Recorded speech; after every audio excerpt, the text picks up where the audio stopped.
Et alors ensuite, j'ai cheminé au-delà de ce livre-là, notamment avec le pouvoir des mots, mais en allant beaucoup plus loin, en découvrant tout ce qui se passe dans notre tête et la façon dont on est programmé soi-même et dont on peut se reprogrammer.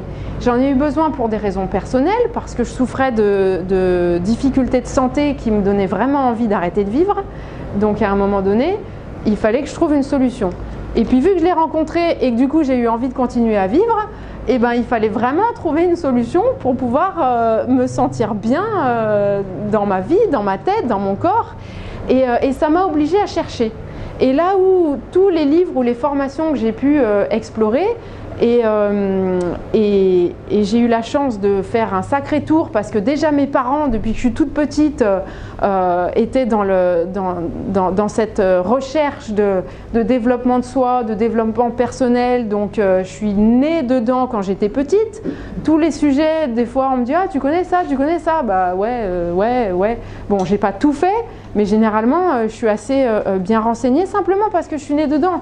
Et à la fois c'était des fois une difficulté, puisque il y a des choses qui me paraissent normales entre guillemets, parce que j'ai pas connu autre chose, et c'est pas forcément spontané pour les autres. Donc ça aussi j'ai appris à le découvrir au fur et à mesure.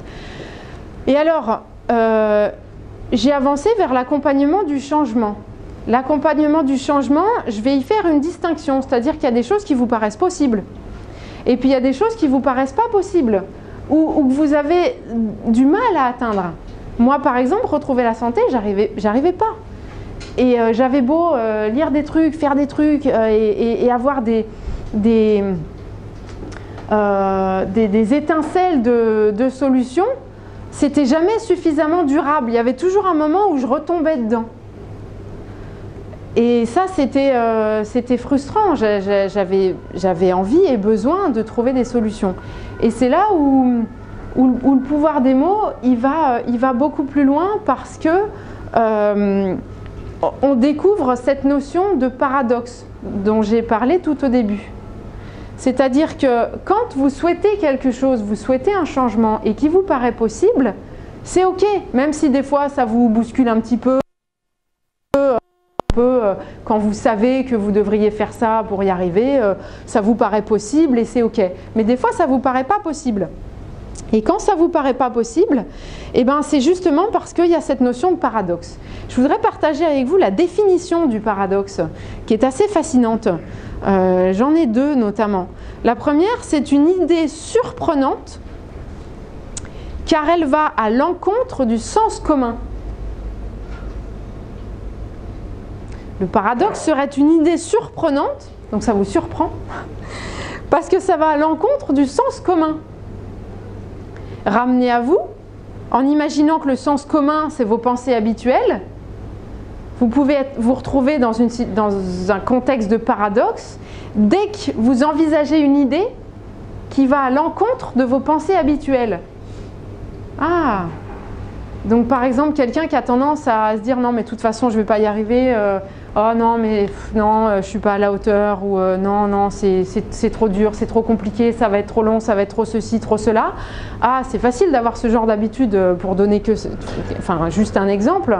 Et alors dès qu'on se dit « Ah non, mais je vais y arriver. » Et bien là, il y a cette notion de paradoxe justement qui apparaît.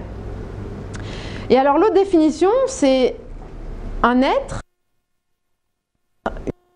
qui paraît défier la logique parce qu'il présente des aspects contradictoires. C'est un peu pareil, hein, mais dit différemment. Comme exemple, il donnait « Cette victoire du plus faible est un paradoxe ». Parce qu'on s'attend à ce que ce soit le plus fort qui gagne, pas le plus faible. Ça, c'est un paradoxe pour l'esprit. Donc si par exemple, vous êtes du genre habitué à vous dire que vous ne pouvez pas réussir quelque chose qui va au-delà de vos habitudes, et ben, dès que vous envisagez de le faire ou de sortir de votre zone de confort, et ben là vous êtes en paradoxe. Pourquoi je vous raconte ça? Parce que imaginez que vous avez un champ de perception. Vos perceptions étant ce que vous pouvez percevoir, voir, entendre, comprendre, imaginer, ressentir, sentir. Et c'est comme si vous aviez un champ, si j'avais un tableau, peut-être je le dessinerais, mais imaginez, vous êtes un bonhomme comme ça, et vous avez un champ autour, comme un champ magnétique par exemple, votre champ de perception. Et que à partir du moment où vous êtes dans une situation de paradoxe, ce que vous souhaitez, mais qui vous paraît paradoxal, c'est comme s'il était bloqué à la frontière de votre champ de perception. Et vous ne pouvez même pas le percevoir. Et c'est important ça, parce que j'ai des exemples aussi. Il y en a un qui est assez flagrant avec la relation à l'argent. Une personne qui a travaillé avec nous parce qu'elle elle s'était lancée dans plein de projets et donc elle avait vidé un peu ses comptes, donc elle était plutôt dans le rouge. Donc elle voulait suivre notre programme complet pour se reprogrammer et reprendre les commandes de sa vie, mais elle n'avait pas les finances dans un premier temps. Donc elle a décidé de travailler sur notre programme qui est plus abordable, qui travaille sur la relation à l'argent spécifiquement. Donc pour reprendre le contrôle de sa situation financière, retrouver sa tranquillité et puis après pouvoir aller plus loin.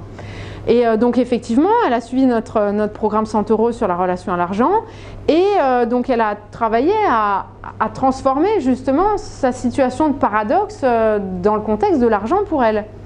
Et puis, quelques temps plus tard, elle nous recontacte en nous racontant quoi ? Et pourtant c'est quelqu'un de très capable, hein. Administrativement ou la paperasse, c'est pas quelque chose qui va lui faire peur ou qui va la déstabiliser. Bon, il y a des gens, ça pourrait, mais elle pas spécialement. Et puis elle nous raconte qu'en fait, ça faisait quelques années qu'elle payait ses impôts en double. Et donc qu'elle avait découvert ça justement grâce au programme qui permet de faire le point sérieusement sur sa situation financière. Et donc sont réapparus des milliers d'euros qui faisaient une énorme différence pour elle dans sa situation à ce moment-là. Ça, c'est l'exemple du champ de perception qui fait qu'elle ne le voyait pas. Pourtant, elle l'a faite, sa déclaration, elle l'a relue, elle l'a vérifiée, et plusieurs années en plus. Et elle déclarait en double. C'est elle qui faisait un truc de travers, ne lui permettait pas de voir l'argent qu'elle stressait de ne pas avoir. Parce que c'était un stress pour elle. Quand on est tranquille, généralement, on ne fait pas ce genre d'erreur. Que ce soit pour l'argent ou pour autre chose. Et dans la relation à l'argent, c'est souvent que ça apparaît ça. Une autre personne qui a suivi le programme, il y a une phase où, et en plus Jean-Luc insiste bien là-dessus, au début, il leur dit « ne changez rien à votre façon de faire pour pouvoir faire le point sur comment vous fonctionnez actuellement. » Et bien cette personne-là, avant même d'avoir fait le point sur comment il fonctionnait, il avait déjà trouvé des centaines d'euros par-ci par-là qui du coup lui donnaient du souffle et de quoi respirer et qui lui ont permis justement d'aller beaucoup plus loin en retrouvant de la tranquillité aussi dans sa situation financière. Un autre exemple pour donner un autre thème par rapport au temps. Un exemple qui moi-même m'a interpellée dans une période où j'étais déjà bien occupée et même si je pense avoir déjà un certain niveau de pouvoir faire beaucoup de choses et d'avoir beaucoup de temps grâce justement à des techniques que je partage aussi dans la chronique Alignéon qui est disponible en ligne, je pourrais en reparler si vous voulez. Donc j'étais stressée, j'avais plein de choses à faire et là je reçois un email avec un document à remplir dans une situation en plus qui était disons conflictuelle pour moi parce que je vivais pas bien cette situation à ce moment-là et donc un document à remplir avec des tas de recherches à faire pour pouvoir remplir ce document, tout ça. Et alors j'ai dû ouvrir l'email au moins 10 fois, réouvrir la pièce jointe, relire à moitié, en diagonale et me dire « oh là là, j'ai ça à remplir, oh là là, j'ai pas le temps, oh là là, ça me stresse, ceci, cela ». Au bout d'un moment, je me suis arrêtée, je me suis dit « attends, je sais ce que je sais, j'ai pas envie d'être stressée par le temps et j'ai envie d'être tranquille ». Je sais plus exactement ce que je me suis dit, mais ça devait être un truc de ce genre-là. Et en reprenant mes esprits, je réouvre l'email, je réouvre la pièce jointe et soudain, je crois sur la 5e page, je lis la petite ligne, la toute petite ligne, et là je la vois, parce que je ne l'avais pas vue alors que j'avais ouvert la pièce jointe au moins 10 fois. Je vois « Remplir ce document est optionnel ». Donc ça, c'est pour vous donner un autre exemple du champ de perception. Quand on est en paradoxe, et à ce moment-là où j'étais déjà stressée par le temps, ouais, il y a ça qui arrive et j'ai l'impression qu'il faut que je le remplisse et que c'est encore plus là pour venir submerger ma montagne de trucs à faire. Alors que si je change d'état d'esprit, je sors de mon paradoxe avec cette contradiction au niveau du temps que j'ai ou pas, et du coup, je vois les choses différemment. Et là, je vois qu'effectivement, c'est optionnel, je ne suis pas obligée de faire ce document. Alors là, ça a été poubelle directe et tranquillement. Et pareil, là aussi j'en ai plein des exemples, dans tous les domaines. Donc, pour sortir de ce paradoxe, le principe c'est de modifier votre champ de perception. Comment on modifie son champ de perception? Alors, il y a plein de techniques, il y a plein de trucs, et il y en a certainement plein qui marchent, et moi j'utilise plein de choses en fonction de la situation, en fonction du besoin, en fonction du feeling, en fonction des gens aussi, il y a des choses qui parlent plus ou moins. En tout cas, ce qui est vraiment important, c'est de transformer justement votre champ de perception, quelle que soit la façon dont vous allez décider de le faire. Et moi, comme je disais tout à l'heure dans une discussion qu'on a eue avant de démarrer, ce qui est important pour moi dans ma démarche et dans tout ce que je veux partager avec le monde, c'est davantage de conscience. Davantage de conscience de qui on est, de ce qu'on pense, de qu'est-ce qu'on veut vraiment, de qu'est-ce qu'on fait ou qu'on ne fait pas, de ce qui nous plaît ou de ce qui ne nous plaît pas, et de comment on fonctionne. Parce que plus on a conscience de tout ça, moins on est vulnérable aux influences qui ne nous plaisent pas. Donc il y a des tas de choses qui travaillent avec l'inconscient, avec tout ça, et ça peut être très bien. Et j'utilise aussi partiellement. Par contre, moi, ce que je préfère, c'est davantage de conscience. Alors, on entend souvent parler des affirmations positives, par exemple, pour essayer de changer son champ de perception.